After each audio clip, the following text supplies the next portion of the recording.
नमस्कार, आप देख रहे हैं न्यूज़ एट 10। मैं हूं आपके साथ भावना नैयर। देश और दुनिया की बड़ी और अहम खबरों को लेकर हम हाजिर हैं। शुरुआत करते हैं न्यूज़ एट 10 के इस वक्त की अहम सुर्खियों के साथ। अब से कुछ देर में शुरू होगा संसद का शीतकालीन सत्र। 19 दिसंबर तक चलने वाले सत्र में 15 बैठकों के दौरान दोनों सदनों में पेश होंगे कई अहम विधेयक।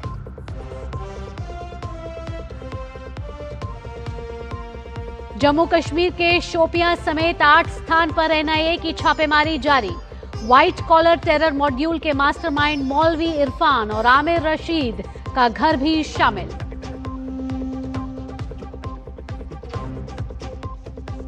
सुप्रीम कोर्ट में आज कई अहम मुद्दों पर होगी सुनवाई। दिल्ली एनसीआर में प्रदूषण, वक्फ संशोधन कानून और मथुरा में श्री कृष्ण जन्मभूमि मामले पर सुप्रीम कोर्ट सुनेगा दलीलें।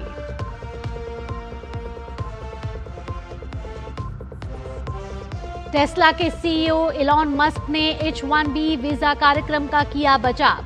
कहा, अमेरिकी अर्थव्यवस्था को भारतीय प्रवासियों से हुआ काफी फायदा।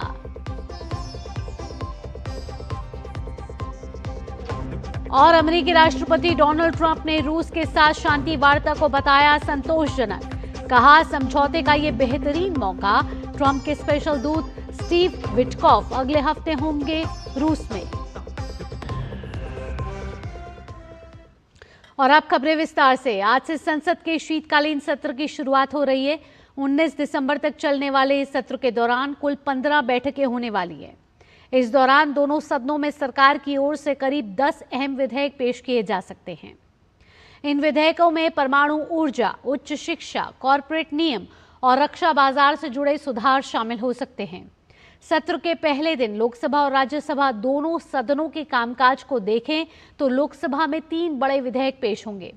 वहीं राज्यसभा में जम्मू कश्मीर से नवनिर्वाचित 3 सदस्यों का शपथ ग्रहण भी होगा। संसद के शीतकालीन सत्र के पहले दिन लोकसभा की कार्यवाही दिवंगत पूर्व सदस्यों को श्रद्धांजलि के साथ शुरू होगी। इसके बाद सरकार महत्वपूर्ण विधायी एजेंडे को आगे बढ़ाएगी। मणिपुर जीएसटी द्वितीय संशोधन विधेयक 2025 विचार और पारित करने के लिए सूचीबद्ध किया गया है। ये बिल मणिपुर जीएसटी एक्ट 2017 में बदलाव से जुड़ा हुआ है। बात अब लोकसभा की करते हैं। लोकसभा में 2 नए बिल पेश होंगे। पहला विधेयक है केंद्रीय उत्पाद शुल्क संशोधन विधेयक 2025। वहीं विधेयक जो दूसरा है वो है स्वास्थ्य सुरक्षा से राष्ट्रीय सुरक्षा उपकर विधेयक 2025। इस बिल के जरिए सरकार राष्ट्रीय सुरक्षा और सार्वजनिक स्वास्थ्य पर होने वाले खर्च के लिए अतिरिक्त संसाधन जुटाने का प्रावधान कर रही है।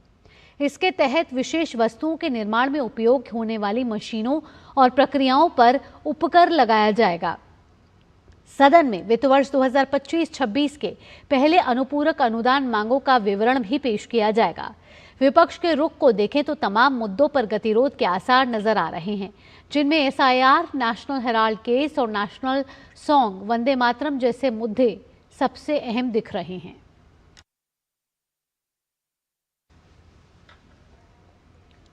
आइए अब नजर डालते हैं उन विधेयकों पर जो संसद के शीतकालीन सत्र के दौरान पेश हो सकते हैं।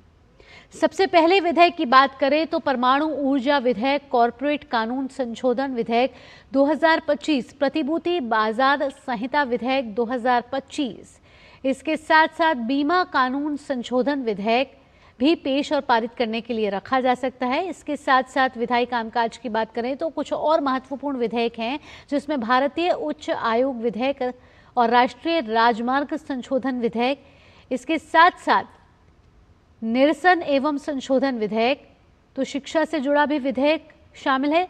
साथ ही साथ इंश्योरेंस से जुड़ा बीमा कानून संशोधन विधेयक भी संसद के शीतकालीन सत्र के अहम बिलों में से एक है। इसके साथ कई और महत्वपूर्ण विधेयक हैं जिन्हें पेश और पारित करने के लिए दोनों सदनों में रखा जाएगा। राष्ट्रीय जांच एजेंसी यानी एनआईए ने दिल्ली कार ब्लास्ट मामले से जुड़े सुरागों पर दक्षिण कश्मीर के 8 जगहों पर एक साथ छापेमारी की है। जांच के तहत एनआईए टीम ने शोपियां में मौलवी इरफान के घर छापा मारा है, जिसे व्हाइट कॉलर टेरर मॉड्यूल का मास्टरमाइंड माना जा रहा है। एक और छापा जासिर बिलाल के घर कुलगाम के काजी गुंड में मारा गया है। इसके अलावा पुलवामा जिले के कोइल, चंदगाम, मलंगपोरा और समूरा गांव में भी एनआईए की टीमें तलाशी अभियान चला रही हैं। समूरा के आमिर राशिद के घर पर भी एनआईए ने छापेमारी की है, जिसे दिल्ली से गिरफ्तार किया गया था। अधिकारियों के अनुसार इन छापों का मकसद ऐसे नेटवर्क को तोड़ना है जो गुप्त तरीके और फंडिंग के जरिए आतंक गतिविधियों को समर्थन देते हैं। तलाशी के दौरान डिजिटल उपकरण, दस्तावेज और अन्य सामान बरामद किए गए हैं, जबकि कुछ लोगों से मौके पर पूछताछ भी हुई है।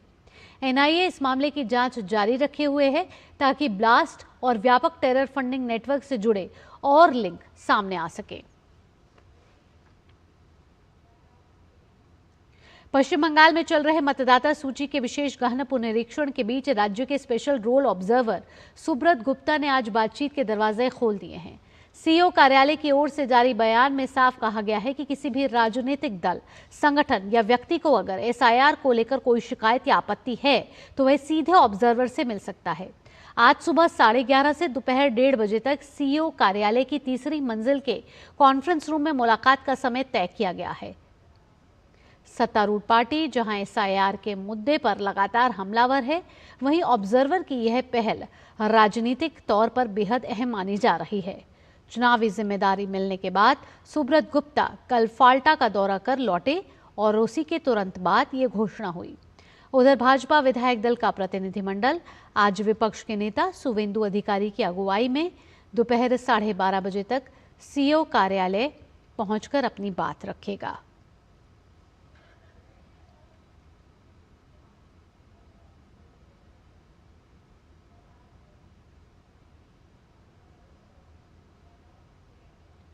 और कोलकाता से सौरभ दत्ता हमारे साथ जुड़ गए हैं। आइए सीधा रुख करेंगे सौरभ का। सौरभ, आपसे पूछना चाहेंगे कि एसआईआर को लेकर जो बंगाल में लगातार घमासान मचा हुआ था, अब ऑब्जर्वर ने जो दरवाजे खोले हैं बातचीत के, इससे क्या ये जो राजनीतिक उथल पुथल मची हुई थी उसमें कोई समन्वय आने का कोई एक नतीजा या फिर कोई विकल्प सामने आता हुआ दिख रहा है? देखिए, आशा तो वही है। चुनाव आयोग का जो उद्देश्य है वो यही है कि जिनके पास भी जो ग्राउंड में है, जिनके पास भी जो भी इनपुट है, जो भी उनका एक्सपीरियंस है एसआईआर को लेके, अगर वो कहीं समझते हैं कि इसको थोड़ा चेंज करना चाहिए, क्या क्या दिक्कत हो रही है ग्राउंड लेवल पे, क्या क्या दिक्कत हो रही है, वो सारी बातें जानने के लिए विशेष रोल ऑब्जर्वर सुब्रत गुप्ता ने ये आज एक आलोचना सभा करने जा रहे हैं और 11:30 से 1 बजे से होगा।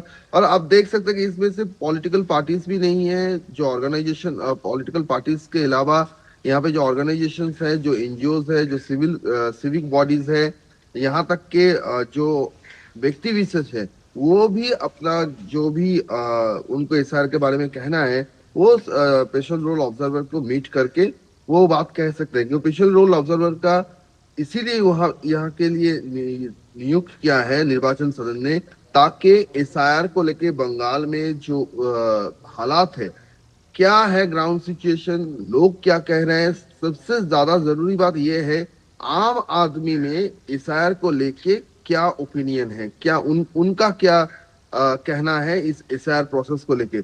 यहाँ पे पॉलिटिकल पार्टीज, ऑर्गेनाइजेशंस के अलावा जब व्यक्ति विशेष का भी जब दरवाजा खुल गया है कि वो आके बोल सकते हैं, तो यही समझा जा रहा है कि हर कॉर्नर से सोसाइटी के हर स्तर से ओपिनियन लेके विशेष रोल पर जो ऑब्जर्वर है वो अपना जो ओपिनियन है, जो सुझाव है, वो चुनाव आयोग को देंगे। और उसके चलते आगे चलते हम देख सकते हैं कि शायद कोई और भी बदलाव आए इस प्रोसेस में। जिस बदलाव की आप बात कर रहे हैं, ऑब्जर्वर का मुख्य कार्य क्या होगा? क्या सिर्फ शिकायत सुनना ऑब्जर्वर का कार्य होगा और फिर उसे आगे पहुंचाना होगा, या फिर उस शिकायत के साथ उसका निवारण कैसा किया जाए, ये भी ऑब्जर्वर की भूमिका में आता है? भावना, देखिए, स्पेशल रोल ऑब्जर्वर का ऑब्जेक्टिव काफी साफ है कि एक भी वैध वोटर का नाम वोटर लिस्ट से ना कटे और कोई नॉन एलिजिबल वोटर जो अवैध है वो वोटर लिस्ट में ना रह जाए। तो इस काम को करने के लिए सोसाइटी के हर स्तर से उनकी भेंट होना बहुत जरूरी है। इसलिए फलता में भी जब सुब्रत गुप्ता गए थे कल, तो उन्होंने सिर्फ प्रशासनिक आधिकारिक नहीं, जो वोटर्स है उनके साथ भी, सिर्फ वही नहीं, जो 12 लोगों का जो टीम तैयार किया गया है पश्चिम बंगाल के लिए, वो 12 लोग जिन जिन डिस्ट्रिक्ट में जाएंगे वहां पे भी वो आम आदमी से मिलेंगे, बात करेंगे। ऑब्जेक्टिव काफी साफ है कि ये जो मृत वोटर्स है, जो फेक वोटर्स है, जिनका नाम डिलीट हो गया है 2002 में, जिनका नाम नहीं है, ये सारे बातों को लेके उनके अगर व्यक्ति विशेष के पास अगर कोई डाउट है तो वो डाउट भी क्लियर करने के लिए एकदम डायरेक्ट लिंक ये स्थापित किया गया है। जी सौरभ, इसके साथ क्या आपको लगता है कि टीएमसी पर भी इस समय कहीं ना कहीं एक प्रेशर है, वहां पर भी बड़े सवाल खड़े करे जा रहे हैं क्योंकि राज्य सरकार है उनकी, और इस मामले में एसआईआर प्रक्रिया एक संवैधानिक प्रक्रिया है जो इस समय चल रही है। ऐसे में कहीं ना कहीं ऑब्जर्वर का आना और वो दरवाजे खुलना बातचीत के, टीएमसी लगातार किसी एक प्रेशर के तले अभी काम कर रही है। देखिए, टीएमसी का अब तक टीएमसी का जो कहना था वो कह रहे थे ग्राउंड में ये हो रहे हैं, लोग ये बात कर रहे हैं, लोगों के अंदर एक डर है, एक खौफ है, ये सब बातें टीएमसी बता रही थी। और उल्टी तरफ जो ऑपोजिशन पार्टीज है वो कह रहे थे कि टीएमसी ये अपने डर की वजह से बोल रहे हैं। लेकिन आम आदमी क्या बोल रहे हैं, जो सिविक बॉडीज है, जिनका राजनीति से सच कोई लेना देना नहीं है, जो ऑर्गेनाइजेशंस है, जो नॉन पॉलिटिकल ऑर्गेनाइजेशंस है, उनका क्या कहना है। अगर आप हर कॉर्नर से ओपिनियन लेते हैं तो आप अपने आप में आप समझ जाएंगे कि कितना क्या है अपना। बिल्कुल, बहुत बहुत धन्यवाद सौरभ, ये तमाम जानकारी हमारे दर्शकों तक पहुंचाने के लिए। आगे बढ़ते हैं। निर्वाचन आयोग की ओर से चलाए जा रहे विशेष गहन पुनरीक्षण कार्यक्रम में बाड़मेर जिले ने बेहतरीन काम करते हुए राजस्थान में पहला स्थान हासिल किया है। जिला निर्वाचन अधिकारी टीना डाबी के निर्देशन में जिले के 4 ईआरओ ने अपने विधानसभा क्षेत्र में डिजिटलाइजेशन के काम को पूरा कर राज्य में मिसाल पेश की है। बाड़मेर जिले में रेगिस्तानी तपिश और कठिन भौगोलिक चुनौतियों के बीच ये कार्य किसी चुनौती से कम नहीं था। जिले के दूर दराज के इलाकों में अधिक आबादी होने के बावजूद बीएलओ और उनकी टीम ने बेहतरीन काम किया। इस उपलब्धि के लिए राज्य के मुख्य निर्वाचन अधिकारी नवीन महाजन ने जिला निर्वाचन अधिकारी टीना डाबी के साथ ही बाड़मेर, शिव, गुड़ामालानी और चौहटन ईआरओ को बधाई दी है। जिला निर्वाचन अधिकारी टीना डाबी ने बताया कि इस अभियान का मुख्य उद्देश्य जिले की मतदाता सूची को शुद्ध और त्रुटि रहित बनाना है।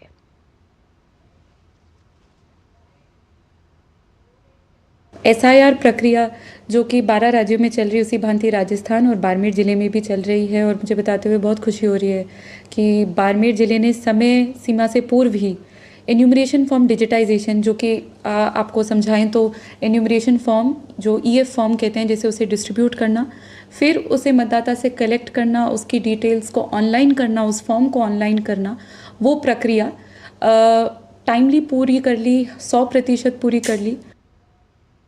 पूरे 12 प्रदेशों में एसआईआर का काम चल रहा है। उसमें ही उसी की कड़ी में मुझे ये बताते हुए बहुत हर्ष हो रहा है कि बाड़मेर विधानसभा क्षेत्र ने 100% डिजिटाइजेशन का काम कर लिया है और साथ ही साथ 95% से अधिक की मैपिंग की उपलब्धि हासिल करी है।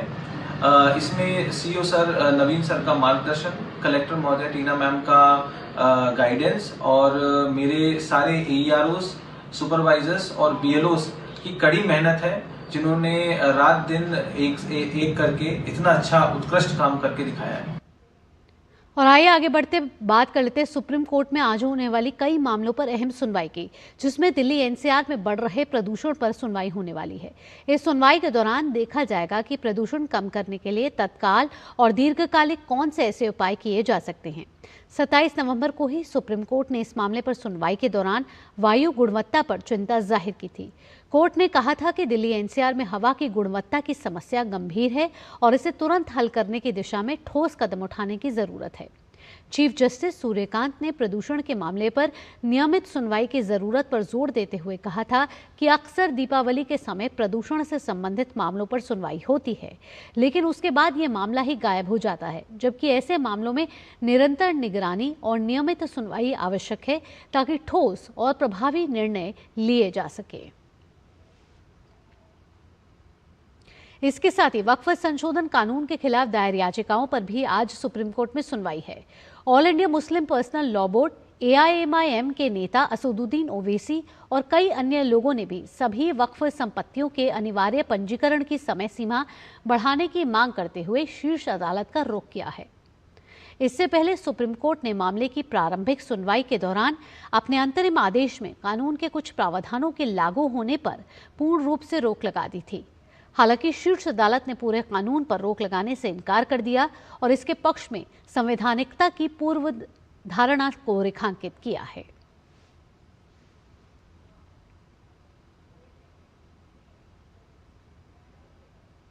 यहां वक्त एक छोटे से ब्रेक का हो, जल्द हाजिर होते हैं। तेरा ये बिजनेस एक मास्टर स्ट्रोक है यार, है ना? पर मुझे लोन कौन देगा यार? ओ गॉड, सचिन क्यों देगा मुझे लोन? अरे मैं नहीं, बैंक ऑफ बड़ौदा देगा तुम्हें MSME बॉब डिजी उद्यम के साथ 100% digital process, approval in minutes. Bank of Baroda से MSME लोन लेना भी मास्टर स्ट्रोक है। मेरी पसंद, मेरी पसंद, मेरी पसंद, मेरी पसंद, हमारी पसंद, हम सबकी पसंद। मजबूत देश का मजबूत सरिया हो गया स्टील। पता है, लोग अक्सर मुझसे पूछते हैं कॉल सेंटर का स्टेडी जॉब क्यों छोड़ा? I wanted more out of life. बस मैंने अपना स्टार्टअप शुरू किया। जानना चाहोगे कैसे?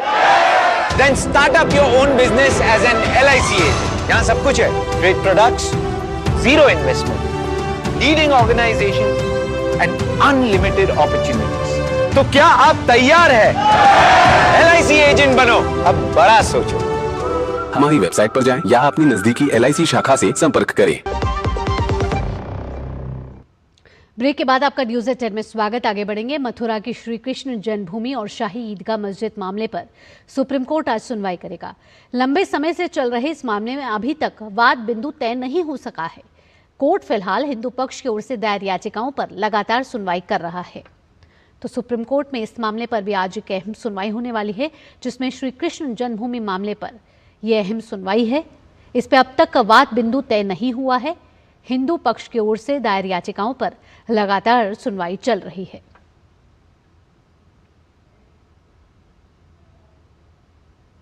थाईलैंड के विदेश मंत्री आज विदेश मंत्री डॉक्टर एस जयशंकर से मुलाकात करेंगे। दोनों नेता आज नई दिल्ली स्थित हैदराबाद हाउस में द्विपक्षीय चर्चा करेंगे। थाईलैंड के विदेश मंत्री कल भारत की 4 दिन की यात्रा पर दिल्ली पहुंचे हैं। ये यात्रा रणनीतिक साझेदारी और स्थायी संबंधों को मजबूत करने का अवसर है। दोनों देशों के बीच राजनयिक संबंध 1947 में स्थापित हुए थे। साल 2022 में दोनों पक्षों ने राजनयिक संबंधों की स्थापना की 75वीं वर्षगांठ मनाई थी।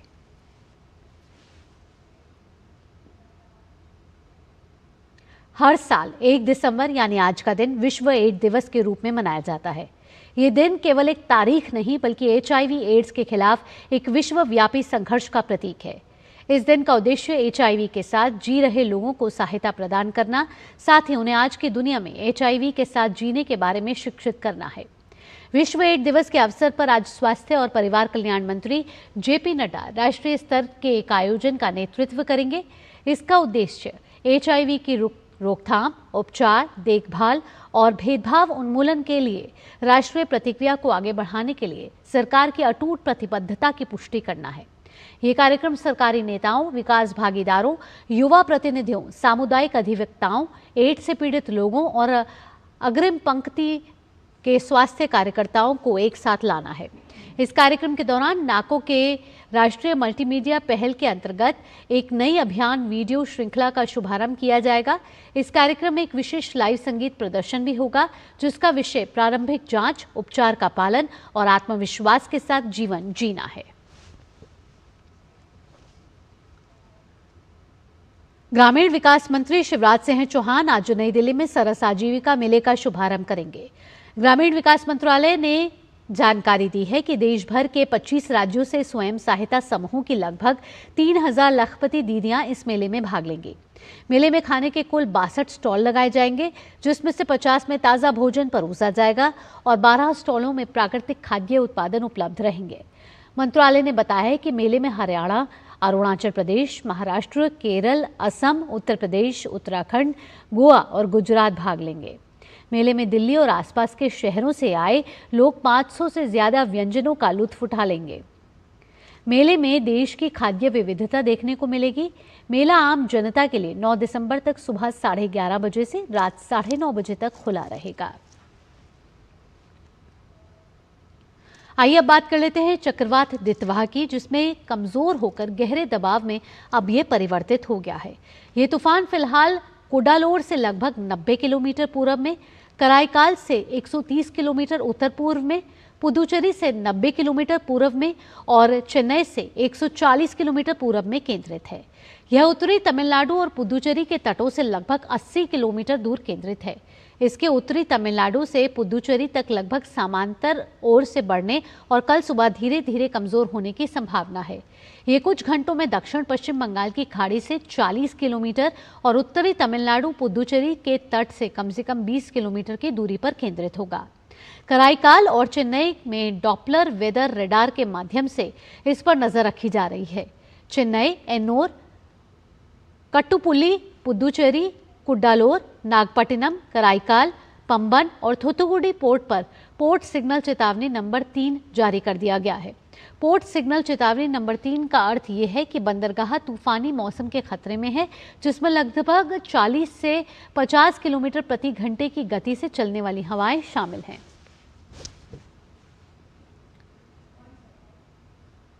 श्रीलंका अपने सबसे घातक प्राकृतिक आपदाओं में से एक दितवाह से जूझ रहा है। श्रीलंका के आपदा प्रबंधन केंद्र के अनुसार चक्रवात दितवाह के बाद मरने वालों की संख्या बढ़कर 334 हो गई है और 370 लोग अभी भी लापता हैं। व्यापक बाढ़ और भूस्खलन के कारण कई जिले अभी भी कटे हुए हैं। भारत ने ऑपरेशन सागर बंधु के तहत बचाव अभियान तेज कर दिया है और सबसे अधिक प्रभावित क्षेत्रों में हेलीकॉप्टर और एनडीआरएफ की टीमें तैनात की गई हैं। फंसे हुए यात्रियों को भी कल हवाई मार्ग से भारत वापस लाया गया। इस बीच राष्ट्रपति अनुरा कुमारा दिसानायके ने राष्ट्र को संबोधित किया और आश्वासन दिया कि राहत और पुनर्वास कार्यों में तेजी लाने के लिए आपातकाल की स्थिति का उपयोग किया जाएगा। साथ ही श्रीलंकाई और भारतीय सेना ने बड़े पैमाने पर बचाव कार्य जारी रखा है और इसके तहत माविल अरू टैंक के पास लोगों को हवाई मार्ग से निकाला गया और कोटमाले में भी बचाव कार्य किया जा रहा है। चक्रवात दितवा से प्रभावित श्रीलंका की मदद के लिए भारत का ऑपरेशन सागर बंधु जारी है। भारतीय उच्चायोग ने श्रीलंका के पूर्वी प्रांत के मुख्य सचिव और त्रिंकोमाली जिला प्रशासन को राहत सामग्री सौंपी, जिसमें जरूरी सामान, सूखा राशन, कपड़े और ईंधन शामिल है। ऑपरेशन सागर बंधु के तहत श्रीलंका के अधिकारियों को राहत मदद सौंपी गई। एक सोशल मीडिया पोस्ट में श्रीलंका में भारतीय उच्चायोग ने कहा कि ऑपरेशन सागर बंधु त्रिंकोमाली पहुंच गया है। इसमें कोलंबो में भारतीय समुदाय का योगदान भी शामिल है, जो श्रीलंका के लोगों के साथ मजबूती से खड़े हैं। भारतीय वायुसेना लगातार श्रीलंका में मदद पहुंचा रही है। विमान C-13J कोलंबो में मानवीय राहत सामग्री लेकर पहुंचा। इसमें लगभग 4 ton Bhishma modular trauma cubes, लगभग 5 टन चिकित्सा सामग्री और एक चिकित्सा दल शामिल है। साथ ही आपको बता दें कि भीष्म क्यूब आपदा परिस्थितियों के लिए डिजाइन किया गया है और संसद की शीतकालीन शुरू होने से पहले इस समय प्रधानमंत्री नरेंद्र मोदी संसद भवन में हैं मौजूद और मीडिया को संबोधित करेंगे।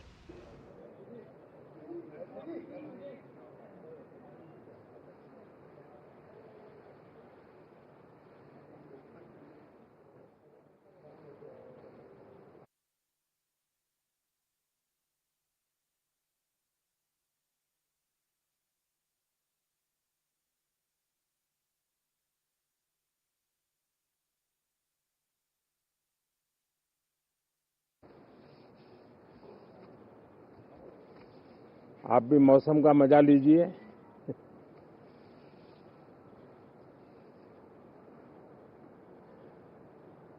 साथियों, ये शीतकालीन सत्र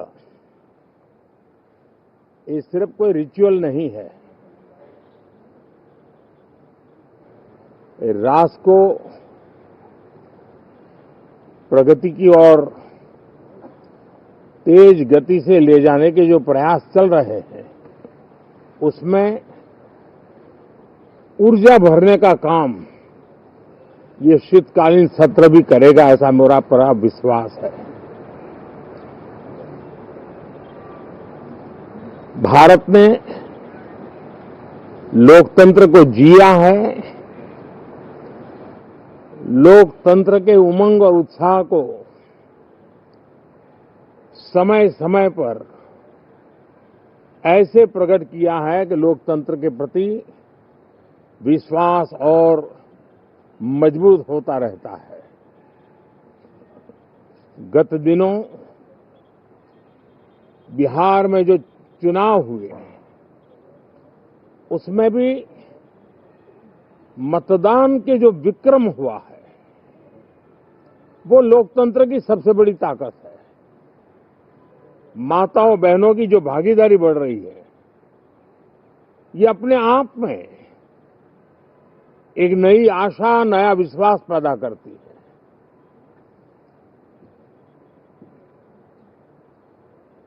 एक तरफ लोकतंत्र की मजबूती और इस लोकतांत्रिक व्यवस्थाओं के भीतर अर्थतंत्र की मजबूती, इसको भी दुनिया बहुत बारीकी से देख रही है। भारत ने सिद्ध कर दिया है डेमोक्रेसी कैन डिलीवर। जिस गति से आज भारत की आर्थिक स्थिति नई ऊंचाइयों को प्राप्त कर रही है, विकसित भारत के लक्ष्य की ओर जाने में ये हमें नया विश्वास तो जगाती है, नई ताकत भी देती है। साथियों, ये सत्र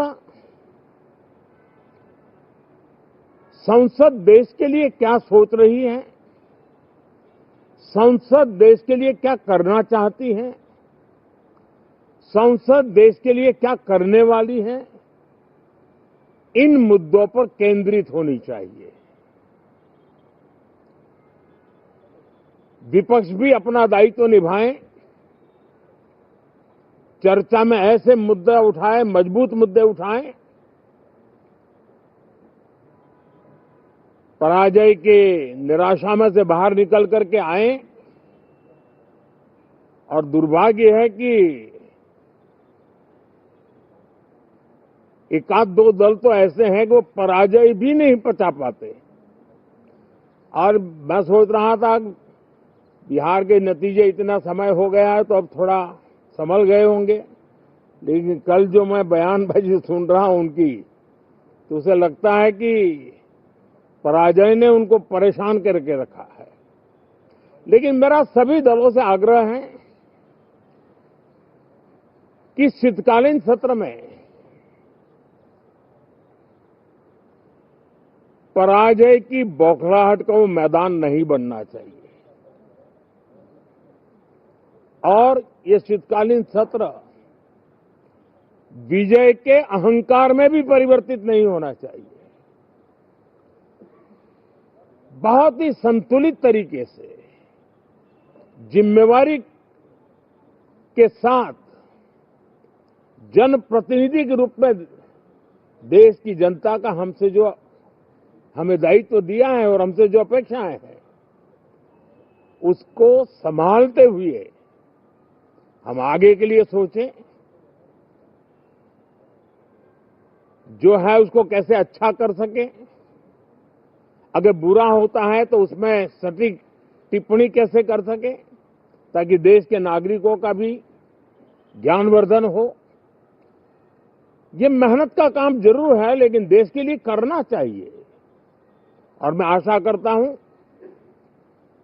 मेरी एक सबसे बड़ी चिंता रही है पिछले कई लंबे समय से, सदन में जो पहली बार चुन करके आए हैं या जो छोटी आयु के हैं, वैसे सभी दलों के सभी सांसद बहुत परेशान हैं, बहुत दुखी हैं। उन्हें अपने सामर्थ्य का परिचय कराने का अवसर नहीं मिल रहा है, अपने क्षेत्र की समस्याओं की बात बताने का अवसर नहीं दिया जा रहा है।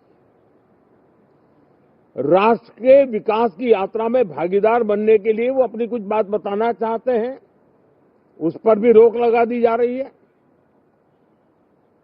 कोई भी दल हो, हमें किसी को भी हमारी ये नई पीढ़ी के आ रहे नौजवान सांसद, पहली बार आए हुए सांसद, उनको अवसर देना चाहिए। उनके अनुभवों का हमें सदन को लाभ मिलना चाहिए। इस नई पीढ़ी के अनुभव सदन के माध्यम से राष्ट्र को भी लाभान्वित करेंगे और इसलिए मेरा आग्रह रहेगा कि हम इन चीजों को गंभीरता से लें। ड्रामा करने के लिए जगह बहुत होती है, जिसको करना है करते रहें। यहां ड्रामा नहीं, डिलीवरी होनी चाहिए। नारे के लिए भी जितने नारे बुलवाने हैं, वो पूरा देश खाली पड़ा है। जहां पराजित होकर के आए वहां बोल चुके हो, जहां अभी पराजय के लिए जाने वाले हो वहां भी बोल दीजिए, लेकिन यहां तो नारे नहीं, नीति पर बल देना चाहिए और वो आपकी नीयत होनी चाहिए। साथियों, हो सकता है राजनीति में नेगेटिविटी कुछ काम आती होगी, लेकिन अल्टीमेटली नेशन बिल्डिंग के लिए कुछ सकारात्मक सोच भी होनी चाहिए। नेगेटिविटी को जरा अपनी मर्यादाओं में रख करके नेशन बिल्डिंग की तरफ ध्यान दे, ये मेरी अपेक्षा रहेगी। साथियों, ये शीतकालीन सत्र एक और कारण से भी महत्वपूर्ण है। हमारे नए माननीय सभापति जी आज से हमारे उच्च सदन का मार्गदर्शन उनका शुरू हो रहा है। मैं उनको शुभकामनाएं देता हूं। साथियों, जीएसटी रिफॉर्म्स एक नेक्स्ट जनरेशन रिफॉर्म्स के लिए देशवासियों के मन में एक श्रद्धा का वातावरण पैदा किया है। इस सत्र में भी उस दिशा में बहुत सारे काम होने वाले हैं।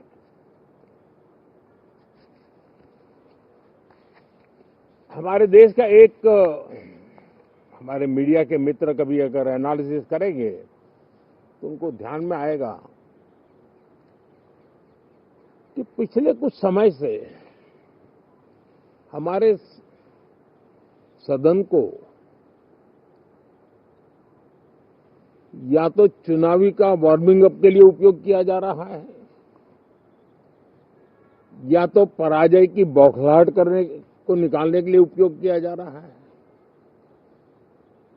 अब मैंने देखा है कुछ प्रदेश ऐसे हैं कि सत्ता में रहने के बाद इतनी एंटी इनकम्बेंसी है कि वो वहां जनता में जा नहीं पा रहे हैं, वहां लोगों के बीच जाकर के अपनी बात बता नहीं पा रहे हैं, और इसलिए सारा गुस्सा या सदन में आकर के निकालते हैं और सदन को अपने उस राज्य की राजनीति के लिए इस्तेमाल करने की नई परंपरा को कुछ दलों ने जन्म दिया है। अब उन्होंने एक बार चिंतन करना चाहिए कि पिछले 10 साल से ये जो खेल खेल रहे हैं, देश स्वीकार नहीं कर रही है इन पद्धतियों को, तो अब थोड़ा बदलें, अपनी रणनीति बदलें। मैं टिप्स देने के लिए तैयार हूं उनको कैसे परफॉर्म करना चाहिए, लेकिन कम से कम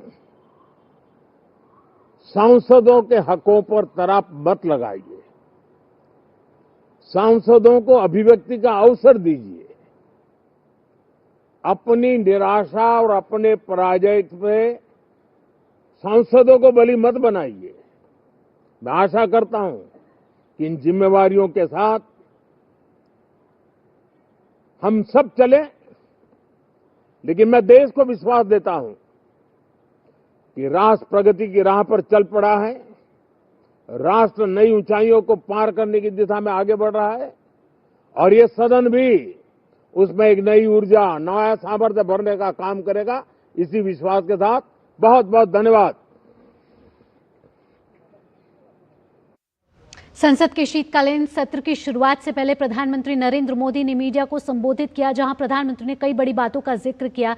उन्होंने कहा कि आज से शीतकालीन सत्र की शुरुआत हो रही है जो राष्ट्र को ऊर्जा से भरेगा। साथ ही प्रधानमंत्री नरेंद्र मोदी ने कहा कि आर्थिक प्रगति लगातार भारत में देखी जा रही है। इसके साथ साथ प्रधानमंत्री नरेंद्र मोदी ने कहा कि ये शीतकालीन सत्र बेहद ही महत्वपूर्ण है और साथ ही बिहार में जिस तरीके से लोकतंत्र की जीत हुई है और रिकॉर्ड तोड़ मतदान हुआ है, उसके लिए उन्होंने माताओं और बहनों का जिस तरीके से भागीदारी रही है उसका भी जिक्र प्रधानमंत्री नरेंद्र मोदी ने कहा। विपक्ष को लेकर भी प्रधानमंत्री नरेंद्र मोदी ने कहा कि विपक्ष इस बार शीतकालीन सत्र में मजबूत तरीके से आए और कई जो बड़े मुद्दे हैं उनको लेकर आए। साथ ही उन्होंने कहा कि मतभेद जो हैं विपक्ष के वो कहीं ना कहीं पराजय के तौर पर देखे जा रहे हैं और ये जगह पराजय की नहीं है, ये जगह है विश्वास की, ये जगह है कि सत्र के शुरुआत से पहले जिस तरीके से प्रधानमंत्री नरेंद्र मोदी ने संबोधन में बड़ी बातें कही। उन्होंने कहा पराजय की निराशा से बाहर निकलकर इस समय विपक्ष आए और विपक्ष को पराजय से ने परेशान कर दिया है। इसीलिए उन्होंने कहा कि विजय के अहंकार को भी उसको परिवर्तित नहीं होना चाहिए और उन्होंने साथ ही कहा कि विपक्ष को भी अपने दायित्व को निभाना चाहिए। साथ ही प्रधानमंत्री नरेंद्र मोदी ने कहा कि राष्ट्र को आगे बढ़ने का प्रयास है और सभी जिम्मेदारियों के साथ जनप्रतिनिधि कर्तव्यों के साथ अपना दायित्व निभाएं और जो पहली बार चुनकर आए हैं उनको अपनी बात रखने का मौका जरूर मिलना चाहिए। यहाँ हमारे साथ हमारे संवाददाता शैलेंद्र मिश्र जुड़ गए हैं। शैलेंद्र का रुख करेंगे। शैलेंद्र, अब से कुछ ही देर में दोनों सदनों की कार्यवाही शुरू होगी। उससे पहले प्रधानमंत्री नरेंद्र मोदी का ये संबोधन और मीडिया को संबोधित करते हुए उन्होंने जिस तरीके से विपक्ष को लेकर कई बड़ी बातें कही, उन्होंने कहा कि पराजय से निराश हो चुका है इस समय विपक्ष और उसके पास मुद्दे ही खत्म हो गए हैं। देखिए, निश्चित तौर पर आज बहुत महत्वपूर्ण बातें प्रधानमंत्री नरेंद्र मोदी ने कही है। खासतौर पर विपक्ष को यह सलाह दी है कि वो पराजय की बौखलाहट का मैदान संसद को न बनाए। संसद में बहस और चर्चा होनी चाहिए और खासतौर पर जो पहली बार चुनकर आए सांसद हैं या युवा सांसद हैं उनको मौका मिलना चाहिए।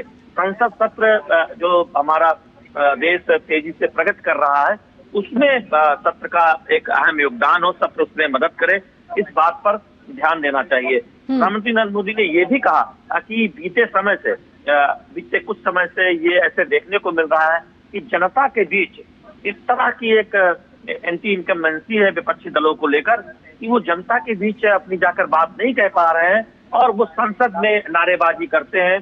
संसद में ड्रामा नहीं, डिलीवरी होनी चाहिए, यानी यहाँ पर सकारात्मक चर्चा हो, बहस हो, मौका मिले और उसके जरिए संसद में जब महत्वपूर्ण विषयों पर चर्चा होती है, बहस होती है तो सांसदों की भागीदारी सुनिश्चित होती है और देश देखता है कि जनहित से जुड़े मुद्दे हैं उसमें सांसद अपनी भागीदारी किस तरह से निभा रहे हैं। और यही बात आज प्रधानमंत्री नरेंद्र मोदी ने कही है कि बहुत महत्वपूर्ण है कि चर्चा हो, बहस हो। खासतौर पर जो नए सांसद हैं, जो नए चुनकर आए हैं, युवा सांसद हैं, उन्हें मौका मिलना चाहिए। पराजय की बौखलाहट या फिर किसी राज्य में चुनाव है उसका वार्म अप करने की जगह संसद को नहीं बनाया जाना चाहिए। बिल्कुल, इसके साथ साथ विपक्ष को तो यहाँ बड़ा संदेश दिया ही, लेकिन अपने जो दल हैं, पक्ष है, उसको भी एक बड़ा संदेश यहाँ से प्रधानमंत्री नरेंद्र मोदी देकर गए। उन्होंने कहा कि विजय को अहंकार में भी परिवर्तित नहीं होना चाहिए और जो भी मुद्दे हैं देश से जुड़े हुए वो संसद के शीतकालीन सत्र में सबके सामने आने चाहिए। देखिए, एक संतुलित दृष्टिकोण की वकालत प्रधानमंत्री नरेंद्र मोदी ने की है कि पराजय की बौखलाहट का भी मैदान नहीं होना चाहिए संसद और साथ ही साथ जीत का अहंकार भी सांसदों में नहीं झलकना चाहिए। तो ये एक बहुत सटीक बात प्रधानमंत्री नरेंद्र मोदी ने कही है कि संसद में चर्चा होती है, कई बार बहस होती है, कई बार तीखी बहस होती है। सत्ता पर हम जानते हैं कि विपक्षी दल के जो सांसद हैं वो तीखे आरोप प्रत्यारोप या फिर बहस में हिस्सा लेते हैं। चर्चा हो, सदन में सहमति बनाने की कोशिश हो, लेकिन एक संतुलित दृष्टिकोण हो। चूंकि बीते वर्षों में देखने को मिला है कि विपक्षी दलों की तरफ से इस तरह का हंगामा होता है कुछ मुद्दों पर, जिसको लेकर कि संसद की कार्रवाई स्थगित करनी पड़ती है और महत्वपूर्ण मुद्दों पर बहस नहीं हो पाती, कई विधेयकों को बिना चर्चा के पारित कराना पड़ता है।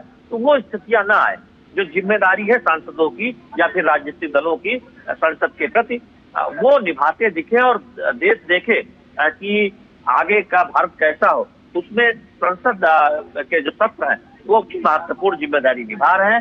संसद के सत्र के जरिए जो सांसद है, जो राजनीतिक दल है, वो अपनी महत्वपूर्ण जिम्मेदारी निभा रहे हैं। तो निश्चित तौर पर जब संसद का शीतकालीन सत्र आज से शुरू हो रहा है और उससे ठीक पहले प्रधानमंत्री नरेंद्र मोदी ने मीडिया को संबोधित किया है, तो बहुत कई महत्वपूर्ण बातें कही हैं। राजनीतिक दलों को एक संदेश दिया है कि वो एक सकारात्मक सोच के साथ हैं, लेकिन संसद ड्रामा की नहीं, डिलीवरी की जगह है, चर्चा की जगह है, बहस की जगह है। यानी यहाँ पर महत्वपूर्ण विषयों पर चर्चा हो, महत्वपूर्ण विधायी कामकाज पर बहस को आगे बढ़ाया जाए। तो ये एक तरह से संदेश भी है तमाम राजनीतिक दलों को, और खासतौर पर उन दलों से ये आग्रह भी है कि वो युवा सांसदों को बोलने का मौका दे, जिससे उनका सामर्थ्य दिखे। जो नई लीडरशिप है वो तैयार हो। हम जानते हैं कि प्रधानमंत्री नरेंद्र मोदी बार बार इस बात की वकालत करते रहे हैं कि नई लीडरशिप में नए युवा सांसद जो पहली बार चुनकर आए हैं, उन्हें सदन में बोलने का मौका मिलना चाहिए, जिससे उनके सामर्थ्य के बारे में देश और दुनिया जान पाए। तो इस बात को आज फिर प्रधानमंत्री नरेंद्र मोदी ने दोहराया है। उम्मीद यही जताई है कि संसद का जो सत्र है सकारात्मक होगा और देश की प्रगति को और ऊर्जा से भरने वाला होगा। बहुत बहुत धन्यवाद शैलेंद्र, ताज़ा जानकारी के लिए। 11 बजे दोनों सदनों की कार्यवाही शुरू होगी, एक बार फिर आपके पास लौटेंगे। फिलहाल न्यूज़ एट 10 में इतना ही। देश और दुनिया की बाकी खबरों के लिए जुड़े रहिए डीडी न्यूज़ के साथ। दीजिए अनुमति, नमस्कार।